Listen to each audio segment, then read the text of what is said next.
आज इंडिया ने अमेरिका को उसकी औकात याद करा के चाइना के ब्लॉक में रशिया के साथ हमें बैठा हुआ नजर आ रहा है। क्योंकि ट्रंप चीन, रूस और भारत के मजबूत अलायंस बनने से बहुत आशंकित है।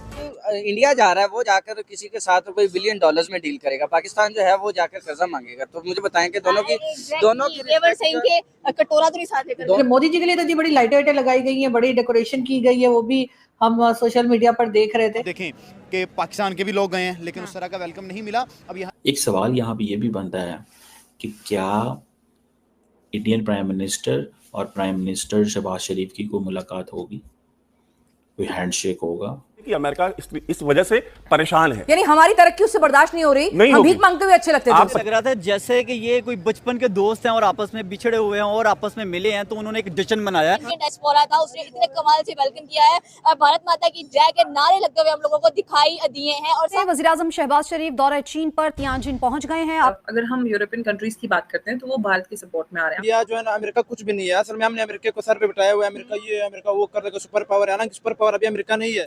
समिट अटेंड करने के लिए तियानजिन में नरेंद्र मोदी पहुंच चुके हैं और वहां पर उनका रेड कारपेट वेलकम होता है। लेकिन जो उनके स्वागत के लिए वहां पारंपरिक जो उनके सांस्कृतिक कार्यक्रम है उसकी जो तैयारियां दिख रही है, भव्य आयोजन। जय हिंद दोस्तों, भारत एंड बियॉन्ड न्यूज में आप सभी का स्वागत है। तो दोस्तों, जैसे कि आप सभी को पता होगा कि पीएम मोदी जापान के दौरे पर गए हुए थे, जहां वो अब जापान के दौरे को खत्म करके चीन पहुंच गए हैं। पीएम मोदी जैसे ही चीन के तियानजिन पहुंचे, उनका वहां पर बहुत ही भव्य स्वागत किया गया। पीएम मोदी का चीन में इस तरीके का स्वागत देख पाकिस्तान और अमेरिका दोनों ही शौक हो गए हैं। पीएम मोदी 7 साल बाद चीन के दौरे पर गए हुए हैं। चीन पहुंचते ही पीएम मोदी के स्वागत के लिए उन्होंने रेड कारपेट बिछाई और साथ ही में पारंपरिक नृत्य के साथ पीएम मोदी का स्वागत किया। और इसके अलावा पीएम मोदी ने चीन पहुंचते ही वहां के रह रहे भारतीय लोगों से मुलाकात की। पीएम मोदी के वहां पहुंचते ही वहां के प्रवासी भारतीयों ने भारत माता की जय और वंदे मातरम के नारे भी लगाए। बाकी पीएम मोदी का चीन का ये दौरा बहुत ही खास माना जा रहा है, क्योंकि भारत और चीन के बिगड़े हुए रिश्ते इस मुलाकात के बाद और भी ज्यादा सुधर सकते हैं। पीएम मोदी चीन एससीओ समिट में हिस्सा लेने के लिए गए हुए हैं। इस एससीओ समिट के दौरान पीएम मोदी की पुतिन से भी मुलाकात होगी। चीन, भारत और रूस इन जैसे देशों की मुलाकात ऐसे समय पर हो रही है जब ट्रंप सब पर टैरिफ लगाते फिर रहे हैं। ट्रंप को तो पहले ही भारत की रूस के साथ बढ़ रही दोस्ती अच्छी नहीं लग रही थी, उसके ऊपर से अब भारत चीन के भी करीब होता जा रहा है। ट्रंप को तो यही चिंता सता रही है कि कहीं ऐसे बड़े बड़े देश मिलकर उसकी खटिया ना खड़ी कर दे, क्योंकि अमेरिका जैसा देश पहले से ही सभी देशों पर अपनी धौंस जमाते आ रहा है। लेकिन अब भारत को उसके सामने खड़ा होता हुआ देख उन्हें भी डर लग रहा है कि कहीं उनकी इतने सालों की मेहनत बर्बाद ना हो जाए। हमको चिंता है कि कहीं भारत दूसरे देशों के साथ मिलकर डॉलर को ही ना खत्म कर दे, इसलिए वो टैरिफ बढ़ाकर भारत पर दबाव बनाने की कोशिश कर रहे हैं। हालांकि ट्रंप की ये दबाव बनाने वाली चाल उन्हीं पर भारी पड़ गई है, क्योंकि अब इसके बाद भारत ही नहीं बल्कि दुनिया के सारे देश उसके खिलाफ खड़े हो रहे हैं। यहाँ तक कि अब अमेरिकी सरकार ने खुद ने ही ट्रंप के इन टैरिफ को इनलीगल करार दे दिया है। उन्होंने कहा है कि ट्रंप को कोई भी हक नहीं है किसी भी देश पर टैरिफ बढ़ाने का। बाकी आपका क्या सोचना है, ट्रंप का टैरिफ लगाना सही था या गलत? आप इस पर अपनी राय कमेंट में जरूर से बताएं और साथ ही में ये भी जरूर से बताएं कि क्या भारत और चीन के बीच में फिर से दोस्ती हो पाएगी या नहीं। बाकी आप इस वीडियो को लाइक और चैनल को सब्सक्राइब करना भी मत भूलेगा।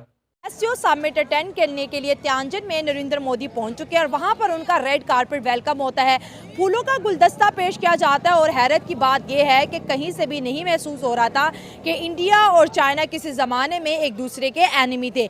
इनका फ्रेंड बनना कितना ज़्यादा जो है कंट्रीज़ को टफ टाइम दे सकता है। और यहाँ पर हम इंडियन डायस्पोरा की बात करेंगे जो अपने प्राइम मिनिस्टर को वेलकम करने के लिए मौजूद है। इंडियन स्टाइल के अंदर नरेंद्र मोदी का वेलकम होता है, इंडियन गाने बजाए जाते हैं, उस तरह का रस्म किया जाता है। तो इंडियन कल्चर को हमने चाइना के अंदर प्रमोट होता हुआ इस विजिट में देखा।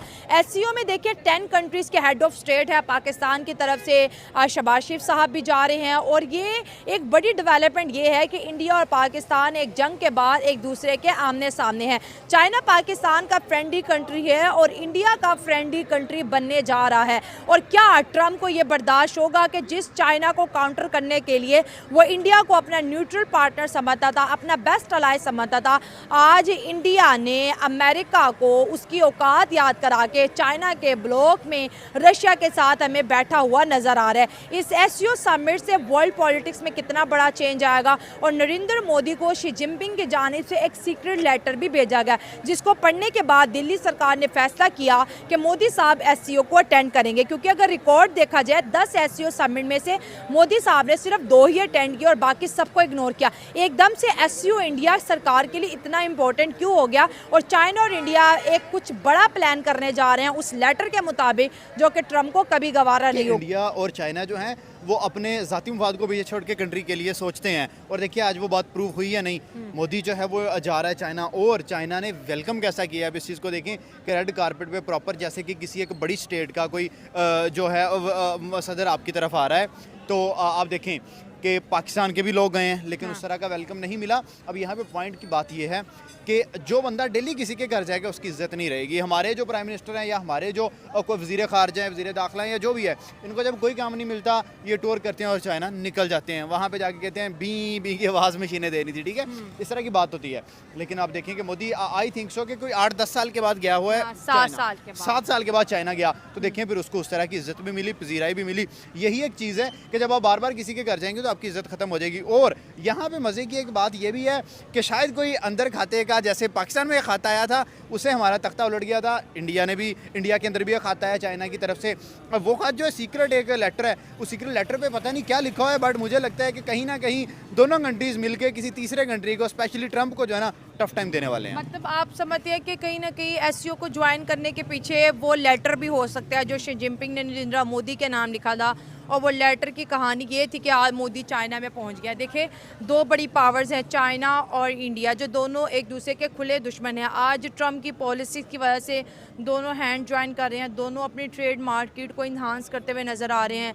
Indian culture, Indian diaspora already China के अंदर मौजूद है। तो ये चीज़ें मुझे लगता है कि बाकी सब दुनिया को तो हज़म हो जाएंगी लेकिन ट्रम्प सरकार को हज़म नहीं होगी। उसको लगता है शायद मैंने कोई बेवकूफ़ी करके दो बड़े दुश्मनों को दोस्त बना दिया। बिल्कुल ऐसा ही है। देखिए ट्रम्प ने, मैंने पहले भी कहा था, अपने पाँव पे खुद कुल्हाड़ी मारी है और वही बात अब प्रूव हो रही है। उस बंदे ने बिला वजह का टैरिफ लगाया। उस टैरिफ के बाद क्या हुआ कि इंडिया के साथ इतने अच्छे रिलेशन से इंडिया रशिया की तरफ चला गया। इंडिया ने ऑयल की ट्रेड जो रशिया से कर लिया। अब देखें कि पुतिन भी चाइना में आया हुआ है।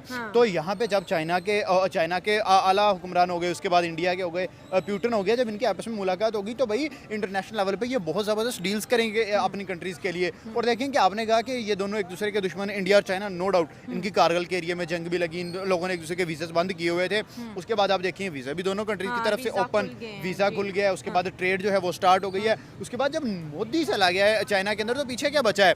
अब यही चीज़ है कि जब कंट्री को आपने आगे लेके जाना है तो आपको पिछली चीज़ें जो है वो भूलनी पड़े। कहते हैं ना दुश्मन का दुश्मन आपका दोस्त होता है। तो जब चाइना का मतलब अमेरिका दुश्मन बनाया तो फिर सारी सी बात है इंडिया उसका दोस्त बनना ही था, इंडिया का चाइना दोस्त बनना ही था। तो मुझे लगता है कि अगर इन दोनों कंट्रीज़ के आपस में डील हो जाती है चाइना और इंडिया की, तो यकीन करें दोनों फास्ट ग्रोइंग नेशंस है, दोनों फास्ट जो है ना अपनी इकोनॉमी को बहुत ऊपर लेके जा रही हैं। सो 2027 तक भाई ये चाइना को दोनों अमेरिका को दोनों नेशंस काट के आगे निकलेंगी। हम आज यहाँ पे भी एक ये क्वेश्चन बहुत दफ़ा सुना है कि भाई आप इंडिया और चाइना की दोस्ती से इतना खुश ना हो, ये कुछ टाइम के लिए, ये लॉन्ग टर्म के लिए नहीं है। लेकिन जिस तरह की डिप्लोमेसी मैं देख रही हूँ कि China officials and Indian officials के बीच है, मुझे लगता है कि ये रिलेशनशिप अब लंबा चलेगा। ये कोई ट्रम्प के प्रेशर से कोई शॉर्ट टर्म रिलेशनशिप नहीं है। तो आप इनके रिलेशनशिप को कैसे देखते हो कि ये शॉर्ट टर्म रिलेशनशिप है या वाकई अब चाइना और इंडिया की पॉलिसीज़ एक दूसरे के लिए सॉफ्ट हो गई हैं,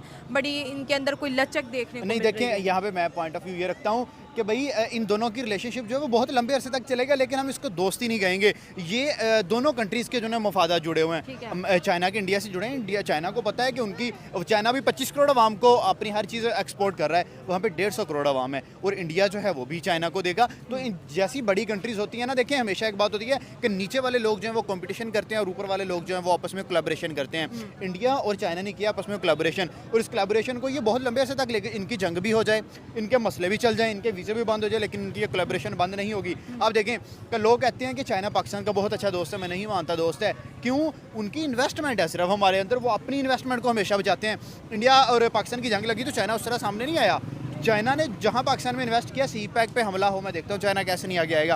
क्यों? वहां पे चाइना की इन्वेस्टमेंट लगी हुई है। तो पाकिस्तान के साथ तो उनके मफादात जुड़े, उन्हें पता है कि हम उनकी पोर्ट इस्तेमाल कर रहे हैं, हम वहाँ की मादनियाँ जो है वो यूज़ कर रहे हैं। अभी आप देखें कि पाकिस्तान के काफ़ी अच्छे सेक्टर्स में चाइनीज़ आके बैठे